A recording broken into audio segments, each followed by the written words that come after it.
எல்லாருக்கும் வணக்கம். இந்த மழையும் தாண்டி இன்னைக்கு இங்கே இந்த சக்ஸஸ் மீட்டுக்கு வந்ததுக்கு ரொம்ப நன்றி. எல்லாம் வல்ல இறைவனுக்கு நன்றி. படத்தை ஃபஸ்ட்டு மக்கள்கிட்ட கொண்டு போய் சேர்த்த press, media, social media influencers, reviewers, YouTube channel எல்லாருக்கும் ரொம்ப ரொம்ப நன்றி. ஏன்னா நீங்கள் தான் இந்த படத்துக்கான வெற்றியோடைய பிள்ளையார் சுழி போட்டது நீங்கள் தான். அதுக்கப்புறம் தியேட்டர்ஸ்க்கு வந்ததுக்கப்புறம் மக்கள் இந்த படத்துக்கு கொடுத்த அந்த பேரன்பும் பேராதவரும் ரொம்பவே என்னை வார்த்தையால் எக்ஸ்பிளைன் பண்ண முடியல. ஏன்னா இந்த வெற்றி எனக்கு ரொம்ப, இந்த படமும் சரி இந்த படத்துடைய வெற்றி எனக்கு ரொம்ப ரொம்ப முக்கியமான ஒரு விஷயம். ஸோ அது இன்றைக்கி நடந்திருக்கு. அதுக்கு காரணம் வந்து தமிழ் மக்கள், தமிழ் சினிமா ரசிகர்கள்.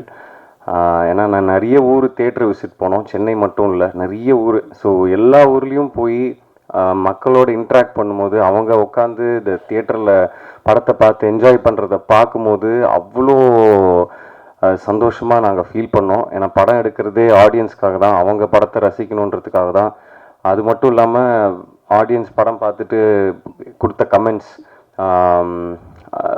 நிறைய பேர் வந்து இந்த வருஷத்தோடைய ஹிட் லிஸ்ட்டில் இந்த படமும் கண்டிப்பாக இருக்கும், இந்த படமும் இருக்குது, yes this is one of the best films of 2023 அப்படின்னு நிறைய பேர் சொல்லும்போது அதை விட என்ன சந்தோஷம் எங்களுக்கு.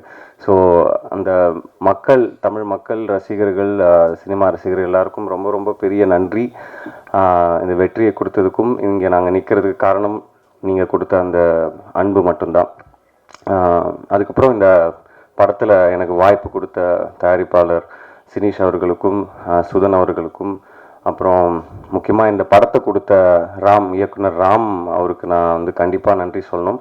எனக்கு மட்டும் இல்லை, சினிமாவுக்கும் ரசிகர்களுக்கும் இப்படி ஒரு நல்ல படம் கொடுத்ததுக்கு அவங்க சார்பாகவும் நான் நன்றி சொல்லிக்கிறேன். ராம் கண்டிப்பாக நல்ல இயக்குனர்கள் பட்டியலில் ராம் கண்டிப்பாக இருப்பார், வெற்றி இயக்குனர்கள் பட்டியலில் ராம் கண்டிப்பாக இருப்பார். அடுத்தடுத்து பண்ணுற படம்லாம் இன்னும் பெரிய படங்களாக அவருக்கு அமையணும். அவரும் நல்ல படங்கள் எடுப்பார், கரெக்டாக ஆடியன்ஸோட கனெக்ட் ஆகிற மாதிரியான கதைகள் பண்ணுவாருன்னு நான் நம்புகிறேன். என்னுடைய பெஸ்ட் விஷஸ் ராமுக்கு எப்போவுமே இருக்கும்.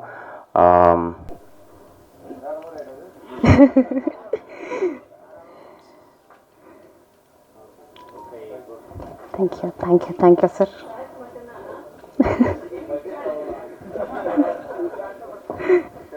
நைஸ் கற்றுக்கலாம்.